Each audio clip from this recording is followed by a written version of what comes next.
Good evening and welcome to Fresh Natural Live. We have a great show for you this evening. I hope your day has gone well. And of course, I hope you had a wonderful, restful, and even productive weekend. Sometimes weekends can be productive if you get a lot of rest and relaxation and family time in. Those things are very productive as well. Today we're going to tackle the issue of colon cancer. We're going to look at it from an individual's perspective. As we look at the colon cancer, we want to look at it from the aspect of the cure. We have an amazing guest with us this evening who tackle colon cancer head on, I'd like to say. And so I want you to sit back, and I think you should take notes because I think you're going to learn a lot. Colon cancer cure, no chemo, no surgery, no radiation. I want you to sit back and relax. We're going to get this show started just now.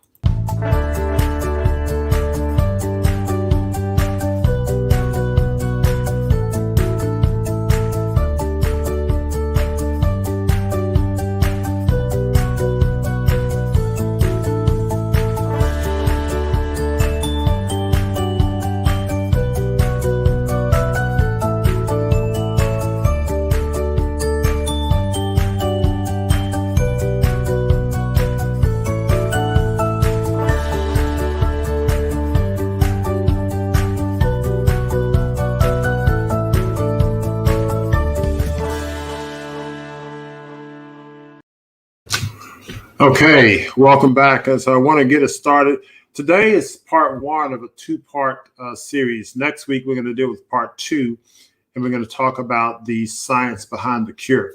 Today, we're going to meet an amazing guest, as I said before, who tackled colon cancer head on.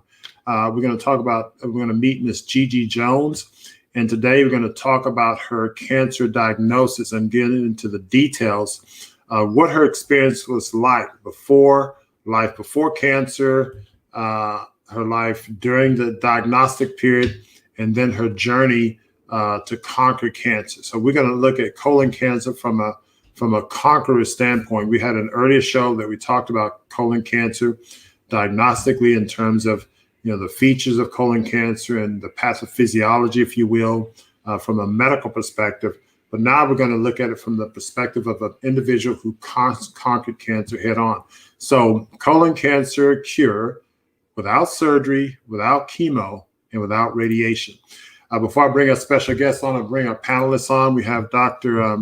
Palmer. Dr. Palmer, how's it going today? It's good. Good day. As usual, I'm sure you had a busy Monday, but I'm glad we're thankful that you made it for this evening. Yeah. And Dr. Pamela Atkins, how are you today? Hi, good evening. Doing well. Busy day, but you're there flaunting all that beautiful sunshine. Where are you in Costa Rica now? So anyway, and I want to say hello to some of our guests and the panelists. Hello, Deborah Payne, Freedom. Hello, Zorro. A lot of our usuals here. Hello, Konnichiwa. Hello, how are you doing? And Eve Servant of God, and Shonda's Real Food and Drinks. Good evening and welcome to the show. Now, without further ado, I'm going to bring our special guest on, Gigi Jones. Gigi Jones is, I had maybe several nice conversations with her this weekend. She is a lifelong entrepreneur, on a number of businesses.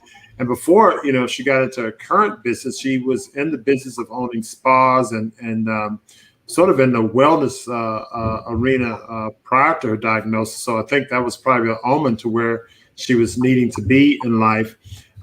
She's a dutiful mother and a wonderful business person. And I like to now call her a conqueror of cancer. We talk about cancer survivors. She's not a cancer survivor. She's a cancer conqueror. And so without further ado, let's bring on our cancer conqueror of the evening, Gigi Jones, also known as Gigi the Vegan. Gigi, how are you doing today? I am doing great. I'm honored to be here, actually. So I just want to thank you for allowing me to be a part of this evening. Hello, Doctor. How are you?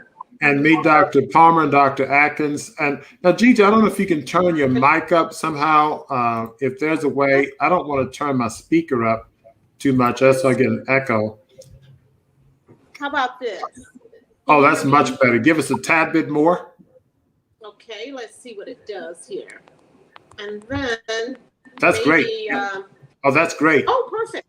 That's Okay. great. That plus just a little bit of a shout through the microphone. Now, I'm not going to, we've got a lot of information to unpack here. And so what I want to do is I want to just get to it. The first segment, I want to get to the aspect of your life before the diagnosis. We had a nice conversation this weekend, and you shared some of the information in terms of your life. What was take us back to Gigi Jones' pre-cancer diagnosis, kind of walk. In fact, you want to go back from childhood forward. You kind of walk us through that journey as best you can. Okay. An overview. Well, I am a native of Arkansas, Little Rock, Pine Bluff, Arkansas. I grew up with 6 sisters, 1 brother, total of 7 of us, single parent mother. Lived in a community where all of my family members lived on the same block. We shared food together. We shared harvest season together. We also grew, we had a garden. Again, this is how my mom, her sisters, which was my aunts, how they survived was growing food and some cattle, raised cattle, and we all shared. I am also a mother of 4 sons, great boys. So proud of them. Mother of 4 sons, and currently now I have a total of 6 grandchildren. If you tell me how they done got 6 already. So very proud of them. Great grandchildren. I reside now in Kansas City, Missouri. Prior to being diagnosed, like you mentioned, I owned a few businesses. My business that I had prior to being diagnosed was a spa in our new Power and Light district. I also served on different political campaigns. I did a lot of volunteer work, me and my boys, as well as I was a part of the Kansas City location that opened Barack Obama's one of his offices here in Kansas City. So that was my life prior to Wow. So you mentioned to me briefly, and I was going to recall some of these things. You talked about working very hard, and you mentioned some stress for issues. Kind of, as a business person, I understand the stress an entrepreneur goes through. Kind of give us a little snapshot of like a day-to-day, week-to-week, year-to-year situation in your life in terms of the stress and what you had to deal with at that time. Yeah, so absolutely. I was one of the first Black-owned businesses in this new development, which was being constructed in our downtown area, which is called Kansas City Downtown Power and Light District. And I had over 3,000 square feet of spa space. We specialized in massages, facials, etc. And we were doing a little bit of holistic work as well. We had, because of that development, they wanted to expand into offering a streetcar for the downtown Power and Light District. And for some strange reason, when the construction started, out of all the businesses that was located down there, this crane sat in front of my store for about 2 years, 2 to 3 years, actually. What a crane? Was it one of those cranes that anchor in the ground? I mean, it wasn't wow. Oh my goodness. They So did everything. So it just sat blocking. Believe it or not, I had 2, of course, the front street where it was located, it's the main street where people would park and come into your business. The side street, the back area was around the back, and no one really knew that there was a door there. So at that time, I was losing business every day. my business was suffering, and everyone say, just hang on in there, hang on in there.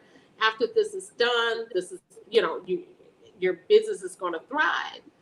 However, when you're trying to hang in there, when you're maybe I would have maybe 5 clients a day, versus 50 to 60 clients a day. That's a big difference, and slowly stress, just stress. Just kind of dealing with the business and those hurdles you're having to deal with. I have a question, Dr. Montgomery. Sure. Gigi. Hi, Gigi. Thank you for coming on to give us your beautiful testimony. But I know you said you grew up on the farm and kind of eating natural food. Sometimes we have that good background, and then as we kind of get out into the world on our own, it flips. So I wanted to know, that anything changed when you kind of got out into the world, was doing your own thing, and kind of, I know nutrition isn't central when you're building your business. And I tell you, this is what happened to me. I forgot all about that. After going through what I've been through with cancer and my lifestyle change, I think, my journey was, when God kind of hits you, to go back to that, the way that, I often lived. I forgot about it. I became this city girl, and I started doing things that when you live in that city life and you're around other people and you forget about, the way that you kind of grew up, the way that you used to eat. Finally got a chance to taste lobster. I never had that before. I, had escargot. I was eating that. You named it. It was exciting, and being able to my spa was located in an entertainment district, and you had celebrities and people flying in from all over the world and experiencing that lifestyle. And you think steaks and lobster is the best, because I grew up poor. And, having that was just an ultimate, like, ooh, I've arrived, this is the life. And then I was taught that this is the healthy life.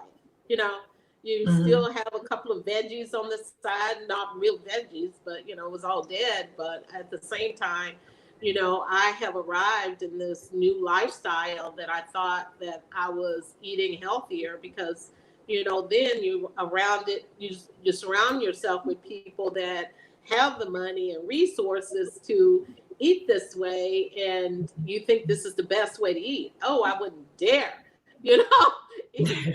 So you said before you were a meat lover. Yeah. So you said before you're a meat lover, and you mentioned a few things, escargot and all that. I guess, were you a beef lover, pork? I guess you cover the whole spectrum, right? Well, absolutely. I used to call them chitterlings, but no, you want some chitlins. I want chitterlings. Absolutely.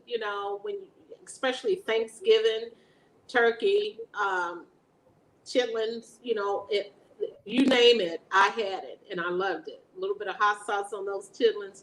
Okay. So that was the lifestyle. Fried chicken, especially, having children, you want it, when you're a working parent and you're already stressed out and you want something quick and easy, and, you're feeding your kids that junk as well, fried chicken, all of it.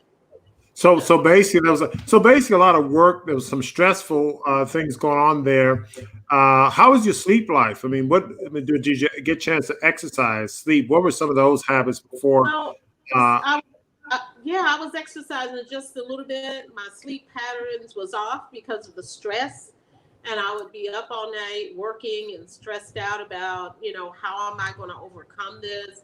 My resources, I was losing where I lived because I could no longer pay my rent. It was either, okay, it's time to let the business go. It's time to let the business go.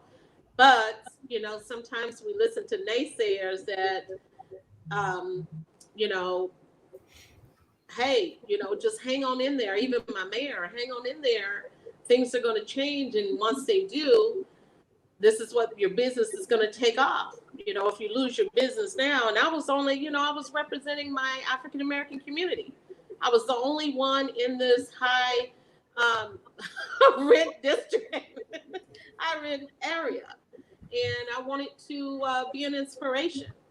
You know, we had kids that used to come and take a tour in that district, and they would bring them to my spa and say, hey, look what you can do. You know, you don't have to just be a product of your community.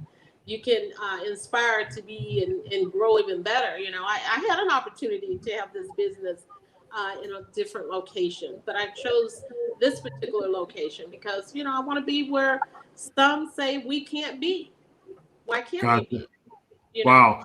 So let me ask you, during this time and looking back, now obviously hindsight is, you know, 2020, but looking back on that experience, what do you recall your level of consciousness about your health at the time? And when I say consciousness, you know, at that time, do you recall thinking about your lifestyle, your eating habits, sleep habit as a detriment to your health, or were you just moving through getting the job done or doing what you needed to do to survive, if you will? I was just moving through getting the job done. Like I said, I also was, you know, surrounded by other people that was dependent on me, so to speak. And I was just eating whatever I wanted to eat. Most of these foods I thought was healthy, you know, because it's what they say.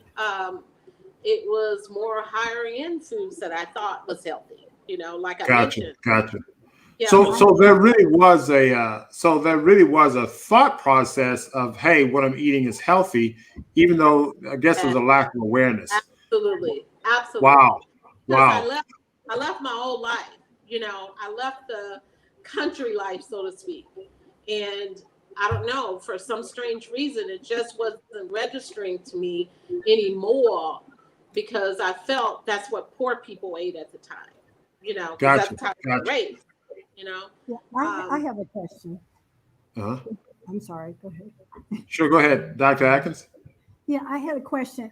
As a physician, many times we asked about bowel habits because I find people that have colon issues and colon cancer, many patients have a history of chronic constipation, not eliminating on a regular basis. And I always recommend if we eat at least twice a day, to eliminate twice a day should be a goal. 3 times is not bad. But what is your experience? That was my experience. I was not. And I just felt that, oh, you know, this is for me a regular kind of thing, you know, because I know I wasn't getting enough fiber in my diet. And just as long as I went once a day or once every other day, that was the norm. Because I wasn't at that time, you weren't taught, or no one had that conversation about, you know, flushing our colon the proper way. Eating, you know, you eat just like a baby. You know, when a baby eats, then it would automatically, you know, because we know it's, how should I say, the way the food is processed in our stomachs, that it has to eliminate. And it never crossed my mind. Well, I'm glad Dr. Atkins asked that question because it's really important as we lead into the next segment. But I just want to make sure our audience is clear on this. So you said you went once a day or sometimes once every other day. Did you ever go 2 or 3 days without a bowel movement eliminating? Absolutely. Okay. And we just want to emphasize that up front as being abnormal, as you know now. And it's an important point, an extraordinary question to ask. And so what I want to do now is I want to take us to break. Dr. Milton Mills is behind stage, and we're going to bring him on the other side of the break. I'm sure he's got a lot to say, a lot of questions. In the next segment, Gigi, we want to get into the diagnosis. So we're going to walk up to, okay, what happened, what led you to the workup. So let's stay tuned. We're going to take a quick station break, and we'll be right back.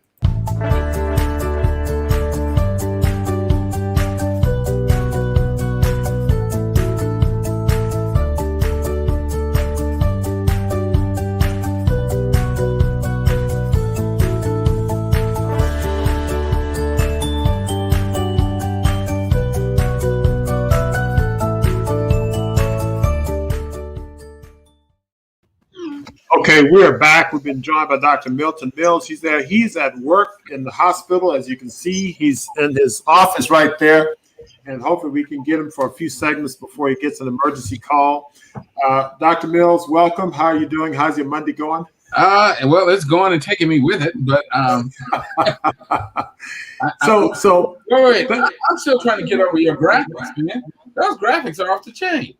Oh, thanks. We're working it. We're trying to make it happen. You know how that is. Yes. But so this is great, and and just to share with our audience, we're kind of going through this whole process, and this is intentional because a proper medical history goes from a historical perspective and moving to the diagnosis and forward. So, even though we're not doing a medical workup per se, we know the answer, but I think it's good for us to get a background information. So Gigi, thanks for that historical summary there. So let's get to the diagnosis. So so you're doing your thing, you're working, you keep the business going, you're dealing with the struggles, the challenges. And now we get to this. What happened? What led to you seeing the doctor such that tests were done to lead you down this path? Baxter, can I jump in here? Sure, go ahead. Yeah, please. I think her story, as she's about to tell us, illustrates some really, really important points about the healthcare system and how it tends to interact with people of color. And just about what recommendations are in general. Now, I in addition to my hospital-based work, I'm gonna try to turn around here so there's more light on my face, so I don't look like an ink spot. Although they were a very nice song group for anybody old enough to remember them. Now we got a good view of you. Okay. The classic recommendations for most Americans is that they get a colonoscopy at age 50. Mm-hmm. But we know that those recommendations are being modified for African Americans because it is being seen that many African Americans, even without a major family history of colon cancer, are coming down with colon cancers at younger ages. And given that it's typically takes a 10-year sort of timeline from the initiation of cancer to polyp development to full-scale cancer and invasion, the thought is that we can start at 50, we'll catch most of them, people will be good. But again, because as we have seen with some very prominent Blacks, Chadwick Boseman and others, that this disease can actually strike African Americans at much younger ages. And what Gigi is going to tell us is, I don't want to steal her thunder, but what is going to be really interesting? Well, you know what? Listen, why don't I stop and then just ask Gigi? So Gigi, tell us, how did you elect to, how and why did you elect to get your screening colonoscopy? Was this something that your doctor was really encouraging you to do? Oh, you're on mute. Yeah, I can't hear you. You're still on mute. Unmute yourself, Gigi. Hello? Yep. Check your there you go. We still can't hear you. Nope. Say something. Is your son nearby? Now you're frozen. Uh-oh. It may be your connection. Well, testing.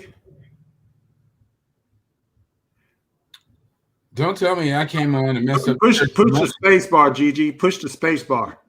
Zoro says push the space bar. I think we have a connection issue. Hello?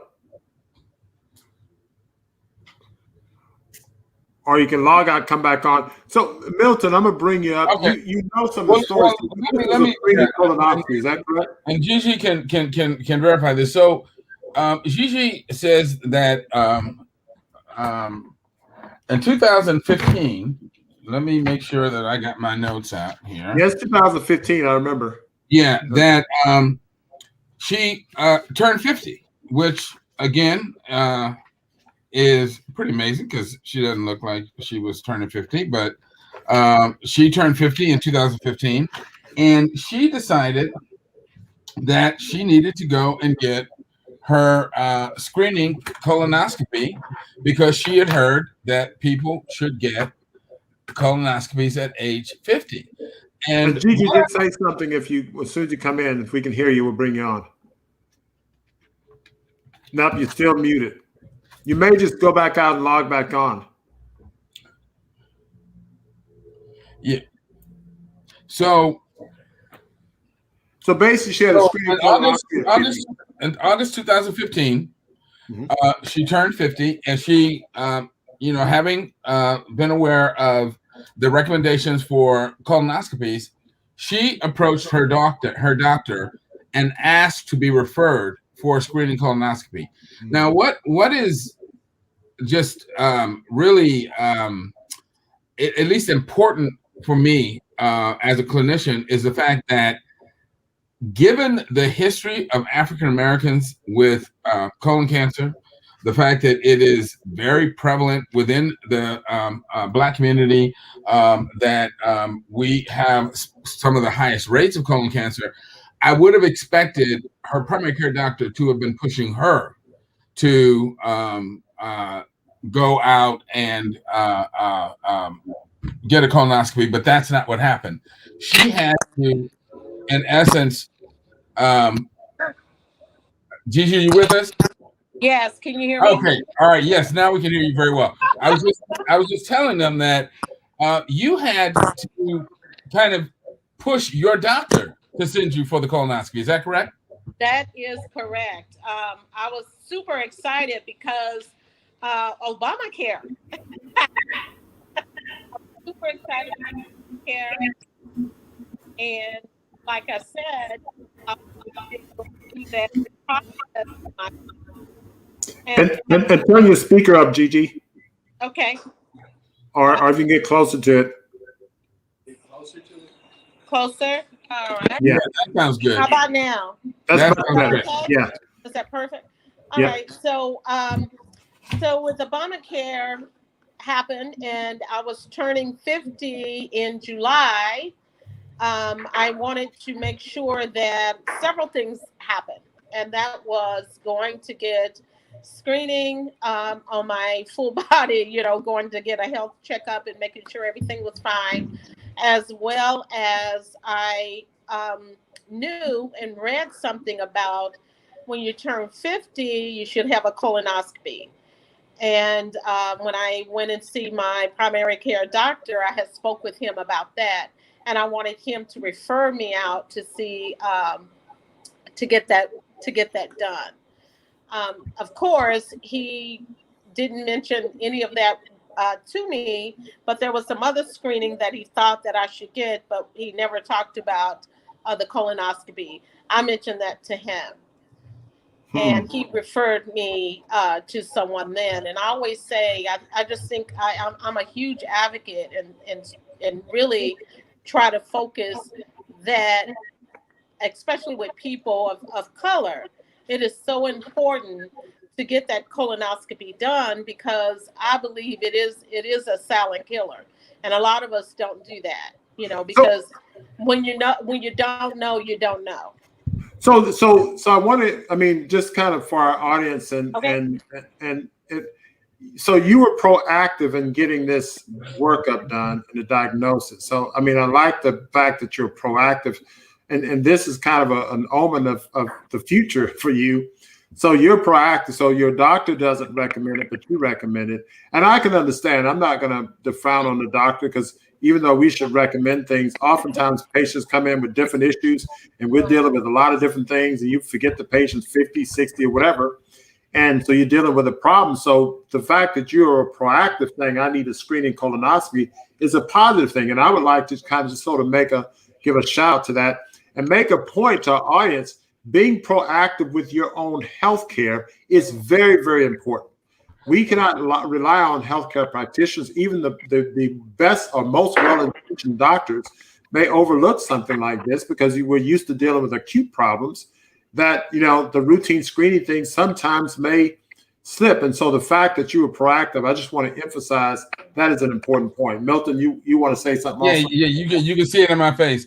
Yeah, you may not trash her doctor for not being on top of her colonoscopy, but I certainly am. Because there are the top 3 causes of cancer death for Americans are lung cancer, of which smoking and secondhand smoke is the leading risk factor. Then come the hormone-related cancers, breast cancer in women, prostate cancer in men. Number 3 for both sexes is colon cancer. And every doctor should know that. Every doctor, primary care doctor, should be recommending that his or her patients get their screening colonoscopy at 50, particularly for African Americans, because of the fact that we tend to get these diseases early and we tend to get more aggressive forms. And as Gigi relates the rest of her story, what we're going to hear is that when she had that screening colonoscopy, she already had cancer, which, again, knowing the long development period for colon cancer means that she had started developing that cancer in her 40s. And if she hadn't been proactive, my gosh, she might not be here with us. So, yes, you are right. We all have to be proactive because ultimately our lives are in our hands and the hands of the Almighty God. But I am not going to give her doctor a pass for dropping the ball. Well, how about this? So Karen Evans says she know a lot of people with chronic constipation. So did your doctor ask about your frequency of bowel movement like Dr. Atkins did? Actually, I had mentioned that to him. And he recommended for me to increase, more fiber into my diet. And so he recommended something over the counter. Gotcha. Mm-hmm. Okay, and that's the point. That's the point well taken.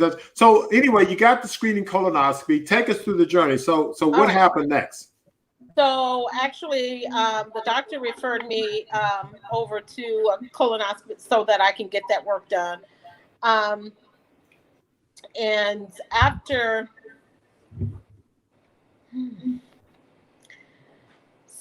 right after having the colonoscopy, when I woke up, the doctor had mentioned to me that he found a polyp and that he don't think it's anything to be, for me to be alarmed about.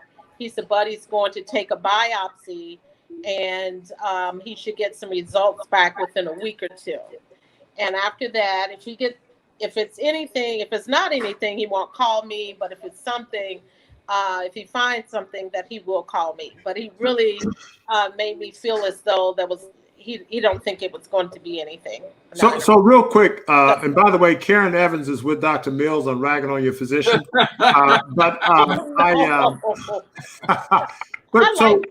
So he saw one polyp.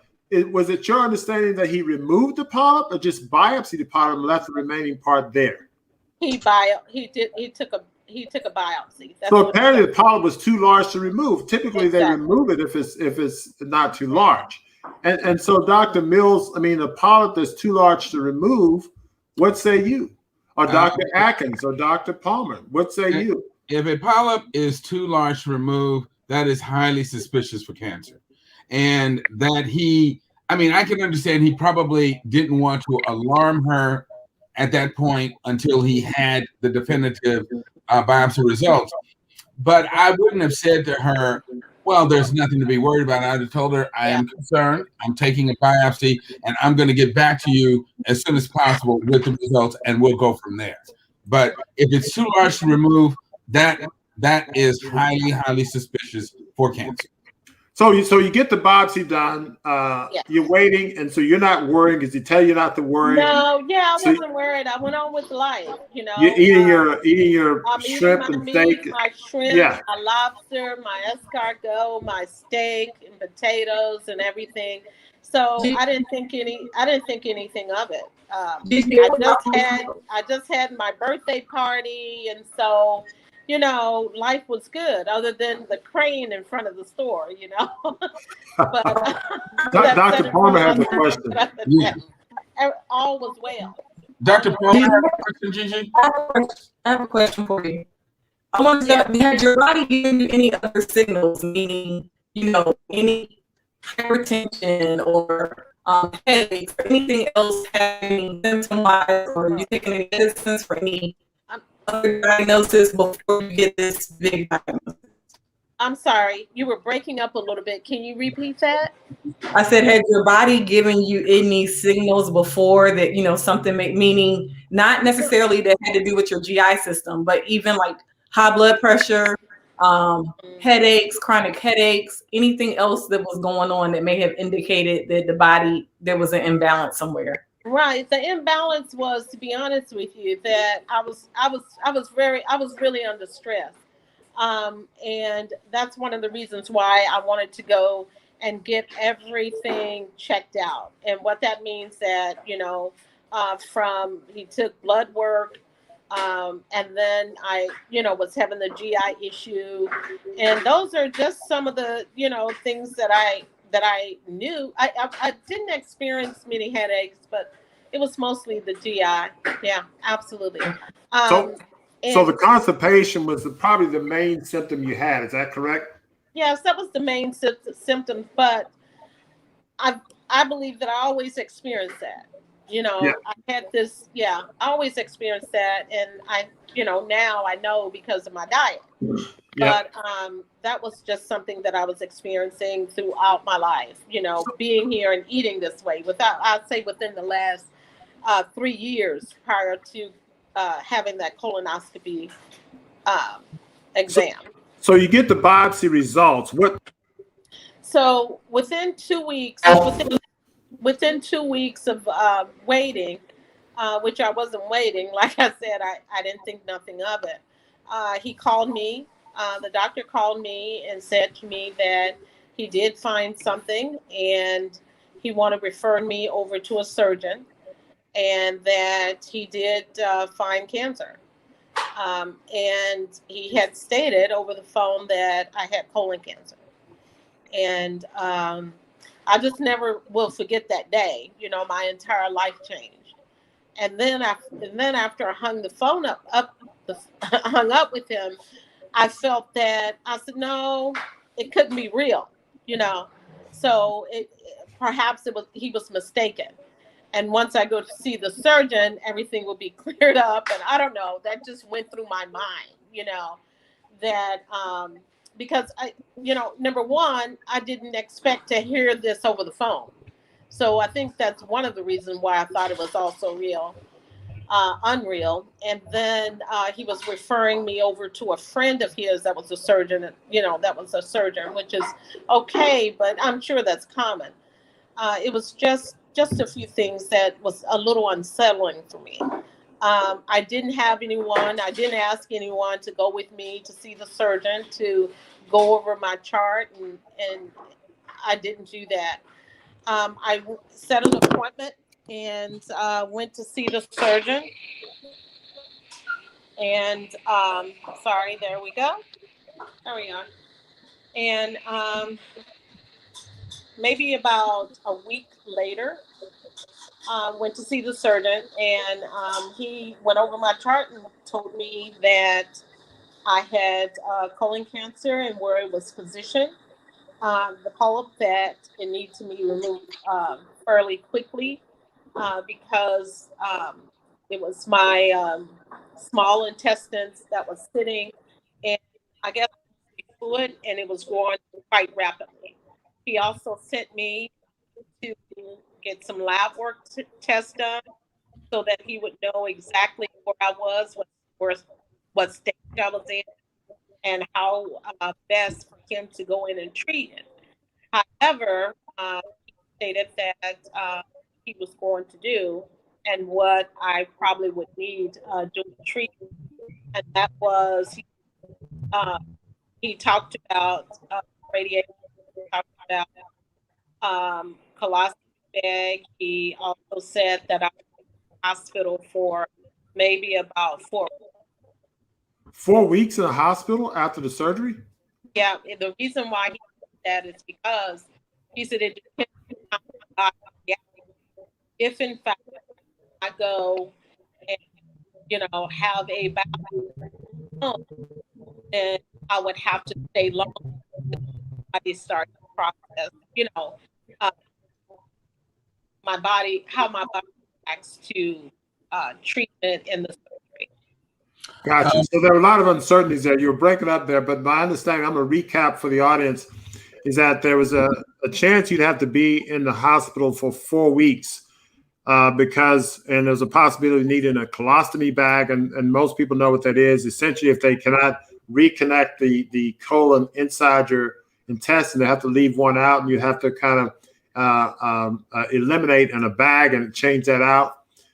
You might have to have been in the hospital 4 weeks. And he talked about possibly chemotherapy. So in other words, he didn't know what he was going to find when he went in there. And so they were going to biopsy some of it. And typically what happens, they'll biopsy local lymph nodes and look at the liver. So there's a visual inspection, and whether or not it's spread, they'll determine whether it's in there. So apparently they didn't do any imaging studies prior to Yeah. Huh? Didn't they do a CAT scan? Yes, they did. And once he received that back, I had to go back and have a second meeting with him. And during that process, when he looked at that, that's when he said to me, again, he really what he mentioned before, that he would have to do the same thing. CAT scan with that. But did the CAT scan show any signs of spread outside the colon? No, it did not. Okay. And But he did stage you at stage 2 colon cancer, correct? Absolutely. After the scan was returned. And go over that with us, Dr. Mills. Stage 2. On rapidly. Yeah, stage. My understanding of stage 2, and forgive me because I didn't have a chance to review this thoroughly, but that means that it has spread into the wall of the colon. That it is no longer just confined to the polyp or to the mucosal layer, but that it has spread into the colonic wall and is in danger of spreading outside of the colon. And it also sounds like her tumor was located at the juncture of the small and large intestines, which, again, not being a surgeon, but I can just sort of infer that given that you have 2 different organs potentially involved, different drainage, lymphatic drainage systems, and so forth, that in and of itself makes it a more problematic type of tumor. And Gigi, you also had told me that they emphasized to you that your tumor was aggressively growing. Is that correct? Absolutely, because of the fact that where it was positioned in the fluid and that it was growing rapidly. And I needed surgery because of it. And just to emphasize for the audience, I mean, the fact that it had spread into the wall gives an increased risk of microscopic spread, even though the CAT scan didn't show any spread, because, in the wall, you have, vascular tissue, you have arteries, veins, you have lymphatics. And so these are the channels, these are pathways. So you can have cells that get into these pathways and can travel far. So even though you don't have an imaging abnormality, you can theoretically have microscopic spread that doesn't show up on imaging. And so I think that's what led to some of the uncertainty from the surgeon's perspective. Was that your understanding? Absolutely. Now, we have a couple of comments from the audience. I think, We're going to get into this in the next segment. Eve, servant of God, wants to have some shrimp and potatoes. I'm not sure if that's a colon prevention diet and just potatoes and salsa. Faye Parker, so why are Blacks more susceptible to developing colon cancer, hypertension, diabetes, everything? Economics, lifestyle, education, eating habits, philosophy, more that's a whole show in of itself. I don't want to get Dr. Mills started on that. We'll never get out of here. But what I'll say to Faye Parker, I'm not going to let Dr. Mills speak on this because he's not going to stop talking. But what I will say is this. It's complex, and there are a lot of complexity that deals with our lifestyle. We touch upon some of them. And whether you are black, white, green, or blue, any of these things could have an impact on you. You know, Black Americans have, special amount of certain things than other people, but certainly economic stress, emotional stress, family issues, diet, lifestyle, all of these things have an impact on your overall health. And so that has an impact on it. But I think we may have to do a show that addresses the heart of your question, because I think it's an excellent question. It's just that we don't have time to fully unpack it today. And I'm not going to let Dr. Mills speak on that because he won't stop talking. Now, Shonda asked about, all this from one polyp. Now, remember what we said. Yes, it was one polyp, but it was a polyp that was too large to remove with the biopsy tips. And I'm glad you asked that question because, and Dr. Mills pointed out, the fact that this polyp cannot be removed by the endoscopy snares suggests that it's possibly, it's not hardcore, but it's possibly, more serious than one that could be removed. So I just want to point that out. A glacier more so. I'm sorry? More like a glacier. Yep, more like a glacier, yeah. And we're going to, on part 2 next week, we're going to have some images and take a look at some of this. Faye Parker, single organic red bell pepper in Central Market costs the same as a Burger King Whopper. Government subsidies make cancer-causing food cheap. Now, that's a good point. Now, you're getting into some really deep issues that we don't have time to unpack, but I know where you're going with that, and I like that. Okay, I guess I understand the doctor's reasoning, stage 2, and that's a good point. So here you are, you got the diagnosis, these recommended cancer, and so you go along with this, right? So take us up to the day that you're supposed to be a big day. You're supposed to have surgery. Well, the big day that we had planned to have surgery, the night before that, I had just surrendered to God. I prayed and I prayed, lead me in the right direction. This is for me.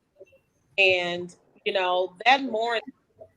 Well, Gigi, I'm going to stop you because there's something important that happened before this. When the surgeon told you this is an aggressive tumor, we need to go in and we need to cut it out, you asked him, is there something else I can do to try and help prepare myself for surgery? And or are there ways that I can change my life so that it will make the surgery more likely to have an effect? And what did he tell you? He said, no, there was nothing that I needed to do. And that really resonated with me. I know that, no matter what you're doing, that you prepare yourself for whatever it is. And I knew, and especially with surgery, it's so hard that there's something that I can do to prepare myself. When he said nothing, it just really, like I said, so felt. So being your usual proactive self, what did you do? Well, like I said, I went home and prayed, and I just felt, it's saying if I did this path that I would die. And that I knew there was a reason why it happened to me, what was the cause of it to happen. And I was led to do some engine search, YouTube and Google. And it was something that popped up that I knew we did, pineapple. And then there came across, and it was the China, and it talked about how you can turn disease off and on by the choices made. That they did the study of people that me or sorry about that? Can you hear that? No, okay. Yeah, you're good. And so I knew that I was on something, and I believe what you're searching for is searching for you. And I just knew that God led me to this particular. And again, kind of stuff. Campbell, he talked about the choices that we make in food and how we eat high saturated fat food that in the documentary. And then from watching that for me, but I couldn't do it on my own because I had people in my life, like my family, that was saying to me, thought I lost my mind. And you listen to your doctor, you need to have surgery and so on and so forth. And having people that love us, but thinking this way is the uncommon way. Is how are you going to heal yourself naturally? How are you going to do that? How? And so I just knew I couldn't do that at home. And I didn't have, and the documentary never really told you how to do it, but eating what plant, how to do it. And after watching another video, that was a Parkinson's Health Institute with Brian Clement. He was saying how they help people help colon cancer, how it can be reversed by vegan lifestyle. And I called them and they said, yeah, we can help you, but it's going to take roughly about $20,000, which I did not have. From there, I spoke with some community folks that I knew that would support me, and I didn't talk to anyone that I knew that would say, hey, traditional route, that wouldn't know any better. And the community raised money for me. I was able to put up architect. Wow. Now, one thing, Gigi, I'm asking you to come close to the mic. You're breaking up a little bit, but okay. I do, just a little close. Now, just before we go to the next break, because we're getting into some of those areas of alternative cure. I mean, Dr. Mills, and you touched on some great points. And one, when you asked the surgeon, is there anything you can do? And he said nothing. I understand that sense of heartbreak because you're a person, you're an entrepreneur, you're an action person. So to tell you there's nothing you can do, I mean, that's kind of counter to who you are. I mean, just listening to this short period of time, you're a take action person. You were the one it was your idea to get the colonoscopy. And so that's one thing. And one thing I want to emphasize also, and this is the audience, this regards to any therapy you're getting. You may need bypass for this or whatever the case is. There is always something for you to do. And whether you've gone through surgery or not gone through surgery, the intervention that you took on, a natural detox diet, and we're going to get into the details once on the other side of the segment. Even if someone who goes through surgery, they should do that as well. Absolutely. And so with or without the surgery, what you did is absolutely necessary because it will help you not only survive the surgery, but come out triumphantly. And we've had a lot of patients who have to get the traditional care, whether it's chemo or surgery or whatever the case is. But we put them on a raw detox, and we've got patients right now who are going through cancer, and we're treating them naturally.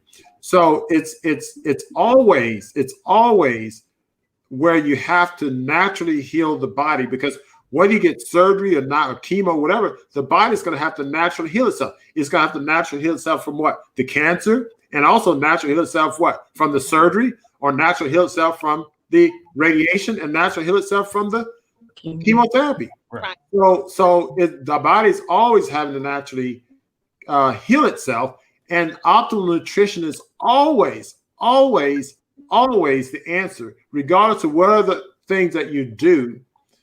Whether it's the traditional stuff or the non-traditional stuff. What I want to do, and I'm going to take some comments on the other side of the break. I want to get to the last segment. The last segment is going to be your journey to alternative cure. We're going to go a little bit over our hour, but we're not on strict time in terms of sponsors. But I do want to get this important aspect of your journey. So let's take a quick 20-second break. We take a breather. We come back on the other side of the break.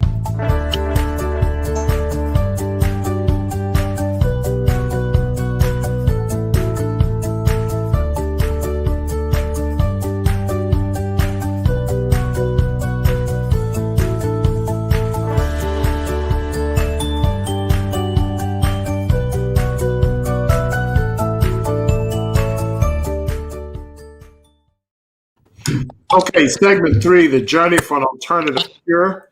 Can I jump in when you get a moment, please? Yes, sir. I was going to bring you in because I knew you had something to interject that, please. Well, there's just a couple of aspects of what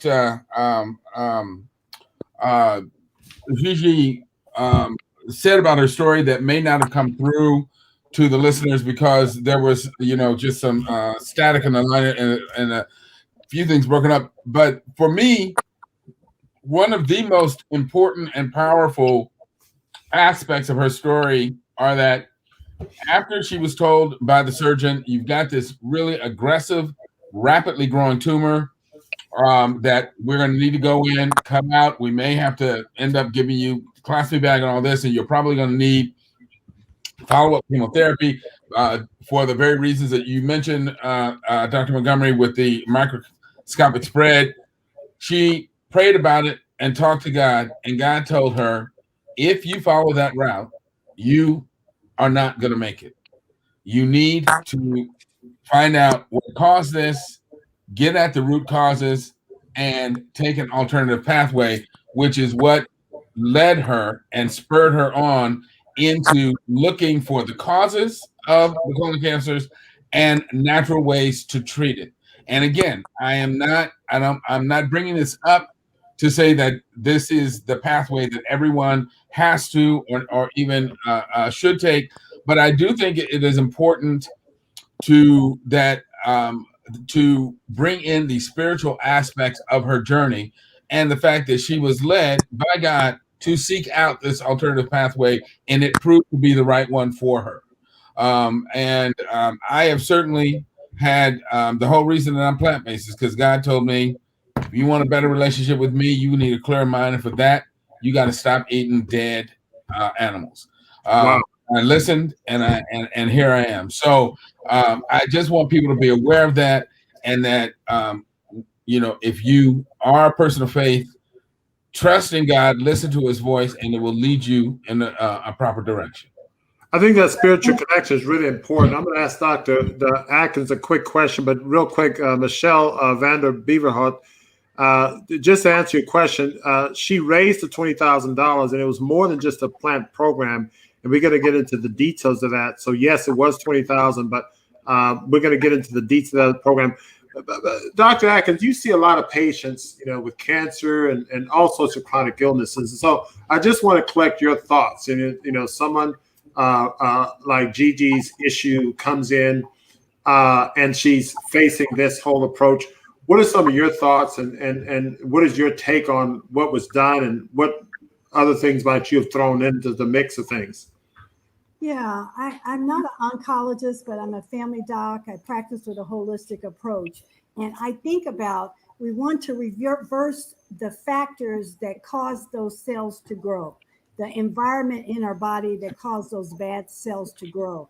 And so I'm always thinking of causative factors. And so pesticides, growing up on a farm. I mean, some people grew up on a farm, they were sprayed with pesticides from planes that flew over, or they used some type of chemicals, maybe or maybe not. It was a factor with Gigi, she can let us know.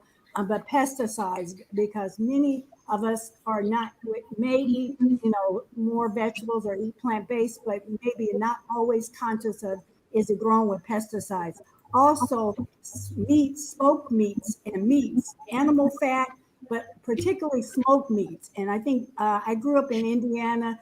She's in Missouri, but Midwest, as in the South, a lot of barbecuing, a lot of smoked meats and things like that. And that is the the nitrosamines that is produced in our body from the smoked meats is a carcinogen. And so that's something that's very common with Black people when we go to family reunions, when we go to gatherings, picnics. What do? We eat barbecue. Okay. Wow. So Wow. That's a factor. And also our own body fat, trying to keep our weight down because our body fat holds the toxins in. So we may be storing toxins from years that we need to release. So that's why the plant-based diet and eating more raw, many people will lose some weight. And so you're losing some toxins as well. Yeah. Wow. Thanks a bunch. So Gigi, what I want to do is kind of bring in one other factor. We did go through your background and Dr. Palmer, we talked about the childhood and that type of thing. From the pediatric standpoint, what are we saying? You and I have a lot of conversation. You say, well, I see the kids coming. And, you're talking about the 5-year-old that's about 115, 120 pounds. And another guy who's, 300-400 pounds at, 18 or whatever. What are you seeing at the pediatric end? Are we going to be seeing more people with stage 2 colon cancer at younger ages? Should we start doing colonoscopies at 15 and 20 and 30? I mean, I know you're joking, but we probably will eventually have to decrease the age, not to 15, but the prediction that we talk about, behind the scenes is based on these children being chronically constipated, some of them since birth, because as I've talked about other times, they are put on formulas immediately, and sometimes that slows the gut from the start. And so then what ends up happening is that in parents' mind, maybe stooling every day is not necessary. So they may stool every other day. And then what happens is they get in those ages where parents aren't checking to see when they are stooling. And so when I talk to them in clinic and I say, when was the last time you pooped? The parents are like, they don't know. And they look at the child and the child is like, I don't know. So nobody's keeping track of this. So I try to explain. So I'm sorry. So when you say, are you saying kids in diapers are stooling every other day? Yeah, some formula fed babies stool every other day. That's amazing. Yeah. I mean, you may be saving on diaper costs. I mean, I vaguely remember how they still are urinating. They still are making waste, but they're just not pooping. You're still going through diapers. They're just not pooping. So there's no gain there. So okay, good. Well, I think people, and I have spent a lot of time explaining to the children, but really trying to get the parents to understand that as humans, we are not supposed to hold on to waste. So the same thing that happens in the trash can when things putrefy in your trash can is what's happening in your gut. It's just happening a lot faster because we have acids and things in our system.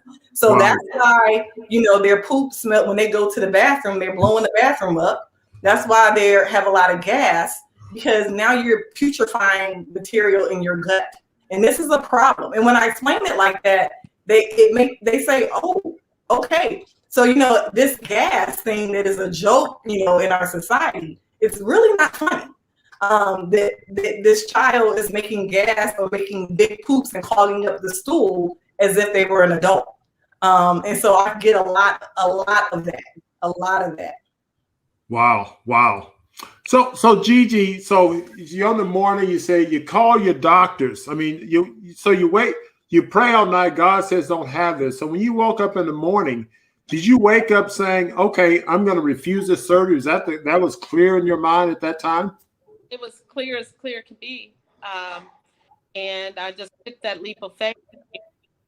When you know what you know. I just knew that he got it, by I just followed. I had that faith. Took me through the process, and that process was on a search of healing. And I knew that the first thing that I did was figure out how I was. Gotcha. I had no resources. I had nothing. I never heard anyone ever talked about healing themselves of anything. I come from a background family. My mother had heart disease. She got heart disease. My sisters pressure, diabetes, all of that. And I never heard anyone in my family or any place else that says that they're going to. They're still my sisters, you know. So no, never heard. Gotcha. So you call the surgeon that morning. You says, "No way, Jose," and you're not going in. And so, what was their response? Actually, they called me because I wasn't there. Oh, you didn't call. Okay. Yeah, I just said, right now I changed my mind, and I'm going to call you when I'm ready. And they just wouldn't take that. Great answer. And so they had the doctor. He was constantly calling me and saying to me, the surgery. But it was a struggle with the reality of God, early thing, And Gigi, you're breaking up a little bit. If you can get closer to the mic. Can you hear me okay now? Yeah, you probably should bring your device closer to you. You're breaking up. How about that? Try that. Now. A little bit better. Yeah, I think it's breaking up. You might get your son somewhere in there to help out with your mic. Sorry about that. You were. I can hear you so clear, and I can hear myself so clear.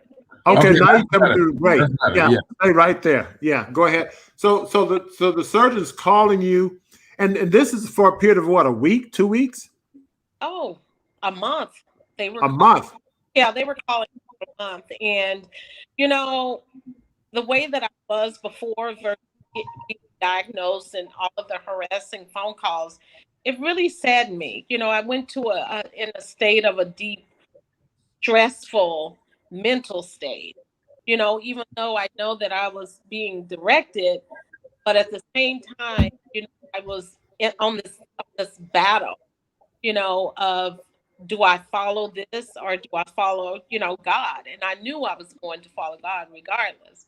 But it was a very stressful time in my life because of the decision that I had to make with putting them at bay. I was in fear of, I don't know why, but I just felt like, oh my God, are they going to have me arrested?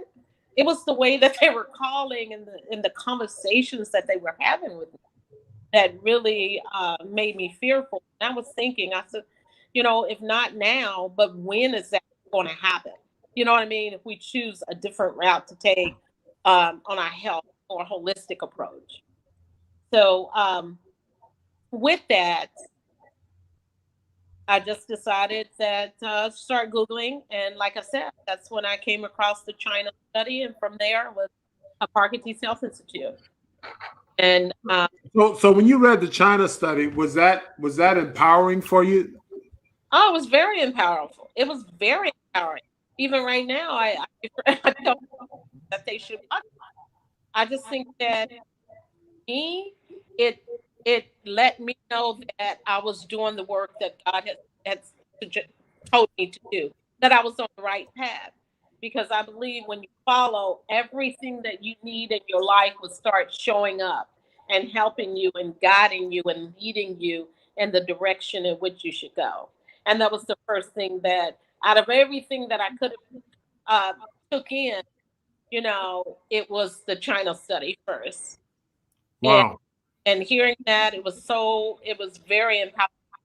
And I knew from that to do it. Did you start eating plant-based 100% before going to Hippocrates? Absolutely. What I thought was plant-based, yeah, what I thought was, but I still was including eggs in my diet because I thought that wasn't dairy. It was still plant-based, right? Now we hear that a lot. So as we start to wrap up this fourth segment, because this is part one, just to let the audience know, we're dealing with, as you've so well graciously done, is carry us through your diagnosis and everything. And now there's the early part of the cure. Part two, next week, we're going to deal with the science behind it. We'll do a recap. And you mentioned the China study. We're going to have a panel here next week. Dr. Mills, Dr. Palmer, Dr. Atkins, and myself. I'm also going to invite Dr. Colin Campbell, the author of the China study. I had a conversation with him today, and he knows about your story. So he'll be on with us next Monday. So we're going to be dealing with the science of this. But so you did start making change before going to Hippocrates. Give us a little insight into your experience at Hippocrates. Somebody says, did you pay $20,000 to get on a plant-based diet? Was it just a plant-based diet, or what did you do there in terms of the whole thing? Because there's more than just the plant. The plant foods are very, very important, but they address some other issues. Share that with us. Yeah, it was more than just a plant-based diet. When I arrived at Hippocrates Health Institute, it felt like God was there. It felt like love. It felt like healing. It's a beautiful, beautiful place to go for healing. There's a huge, what I considered when I arrived was a salad bar, but there was food on that salad bar that I'd never seen in my life, and that was sprouts, like from sunflower pea, broccoli, relish, and the list kind of goes on and on and on. Never seen any type of seeds being sprouted in my life. I had no idea what that was. Microgreens, so many other things. And I thought, oh, I can do this. This is great. By the third day, I'm like, oh my God, food, I'm not eating salad.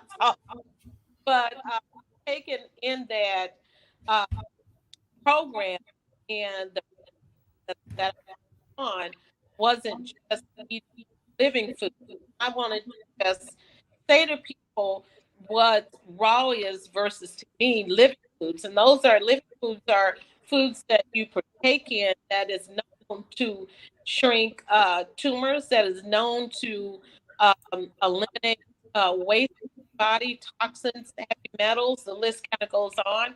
And foods that are vibrant, because our body is alive and we need foods to sustain, body. Not only did I partake in those type of foods, but I also have vitamin C that was done fusion, through IV. That's what it's considered. For those who don't know what that is, that is, you stick a needle through your arm, happen to get nutrition that way. And vitamin C, high doses of vitamin C has been known to heal cancer. But what happens is that you can't just go and eat it. You have to have high doses of that. And Yes. that was a part of the regimen.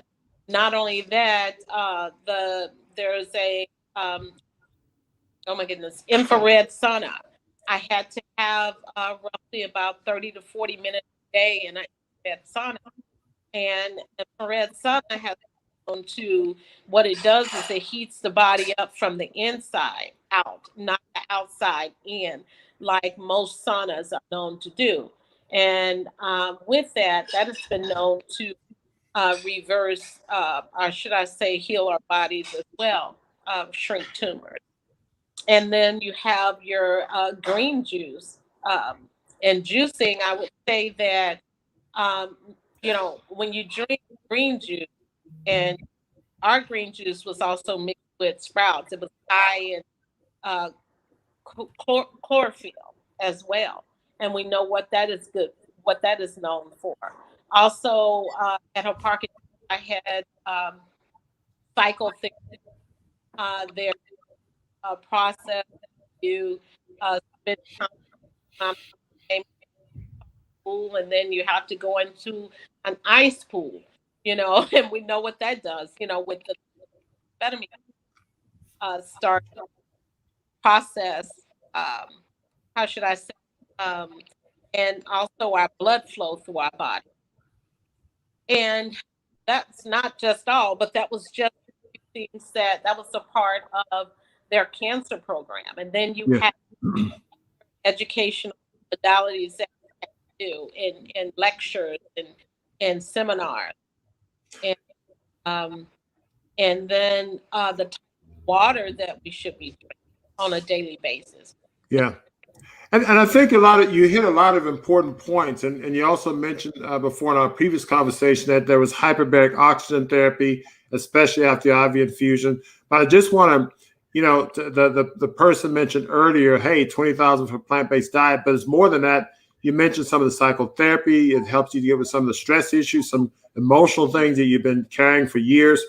So I think, and Dr. Atkins mentioned this in her approach, getting at the causative factors. And I think this is really the issue. It's sort of like, you got a faucet running and it's overflowing, and the water's on the floor. And we as the traditional allopathic doctors just rapidly mopping up the floor, but we don't turn off the faucet.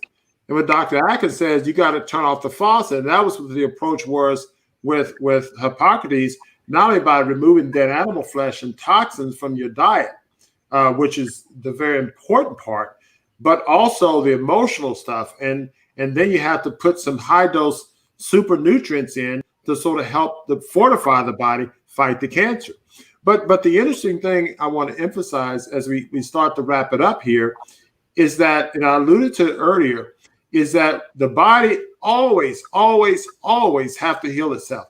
I don't care if you have surgery or you don't have surgery, the body has to heal itself. Now, if you have surgery and cancer, the body's got to heal itself from what? Surgery and cancer. Yeah. If you have chemo and cancer, the body has to what? Heal itself from chemo and cancer. And so all the therapies that they do for you are also therapies that they do to you. And so the body has to recover from these therapies as well as would you. So even had you gone down the path of surgery, and many patients do, and many patients maybe listen to this and say, well, hey, I was diagnosed with colon cancer and I got to have surgery next week, a week after next. What I will say to you, if you decide to have surgery, you need to do a raw detox now leading up to surgery. High dose vitamin C and super nutrients and fresh air and sunshine and all of those things. Remove dead animal flesh, remove dairy, remove eggs from your diet starting now. So these things are always, always important, whether you have surgery or whether you don't have surgery. And I want to commend you on your bravery. I mean, many of the people in the chat have commented on your bravery, because I'll have to be honest, I can't say I would have done what you did had I been in your particular situation.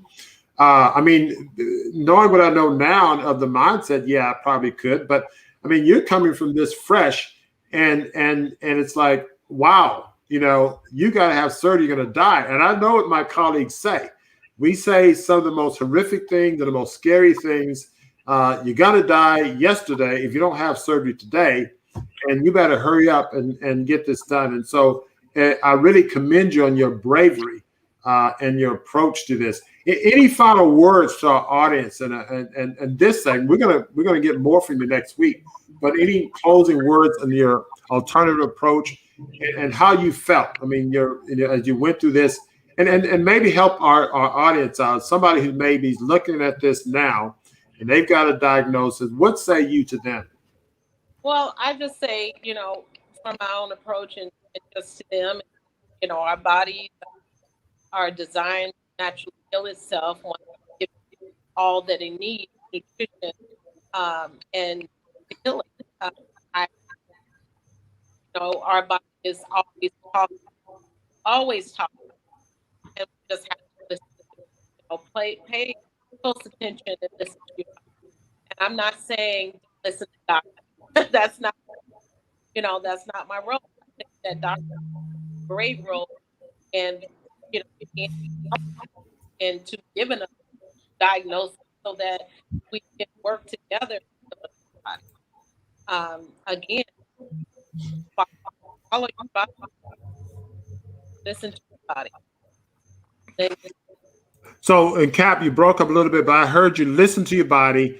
And I think we work with our doctors. And I think I like the point you make. It's a team effort. And it's not a matter of saying, okay, hey, doc, fix me up. When the doctor says there's nothing you can do, then he's just counting you out as a team. He wouldn't you just lay there as a subject while I just cut up on you and do whatever. You just sort of just breathe. I mean, that's. And that's why I say, listen to your body, listen to yourself, listen pray, listen to God, always show the way. And, everyone has, we all have God up.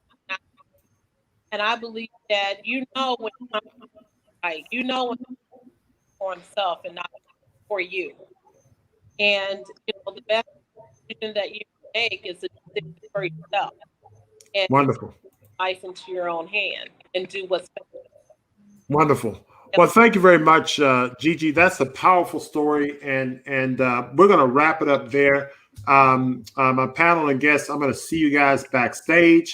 And as I wrap up the show today, again, very powerful. I'm always amazed at patients like Gigi who have the courage and fortitude to think about their lives and take their health in their own hands. And Gigi, we know from her background being an entrepreneur, I think that's kind of written in her DNA, if you will. She was proactive in getting the diagnosis made. She said, "I'm 50 years old. I'm gonna get a colonoscopy." So that was powerful in and of itself. And when she had the diagnosis, she didn't fret. She knelt down and went to God and got the true power that she needed to make a definitive answer. And I would like to encourage each and every one of you. You may be facing some diagnosis, whether it's colon cancer, or heart disease, or diabetes. First and foremost, do not despair. Your body has the power to heal itself. This story is not, a story in isolation. I see patients all the time, who have diagnosis this bad, worse, some not as bad, and their bodies have the ability to heal itself.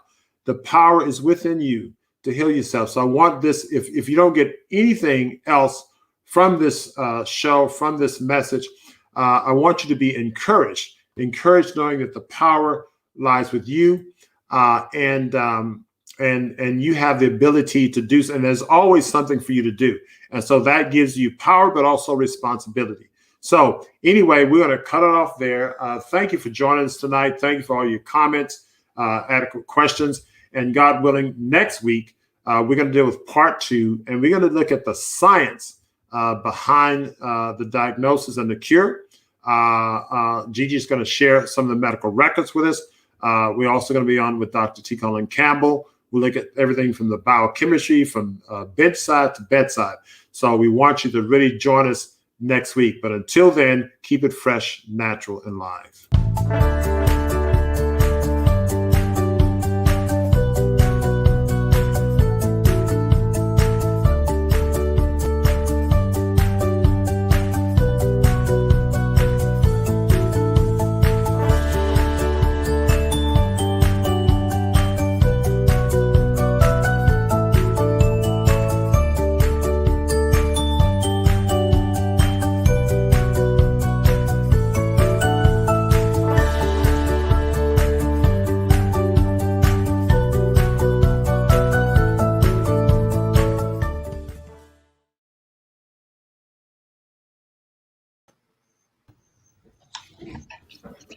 Great show. Great job, Gigi. Your speaker kept going in and out, but we heard the vast majority.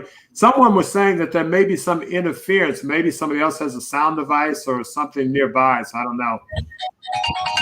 We'll come and catch you out next time a little bit. But we got great sound behind the studio. Yeah, I did.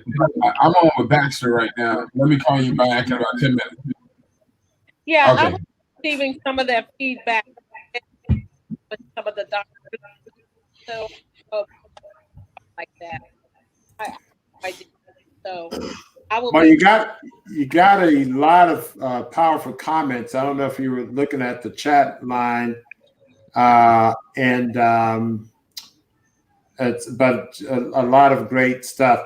Now, people say it's the 4th. Next Monday is the 5th. But anyway, they can stick to the recording if they don't come on live. But is that my question, Baxter, is next Monday the holiday? You know what I mean? Since you know how they do the 3-day weekends, they may. Yeah, it may be the holiday. Well, I mean, so most people have time off to watch the show. We're all. Baxter, you're still live on the show. Uh-oh.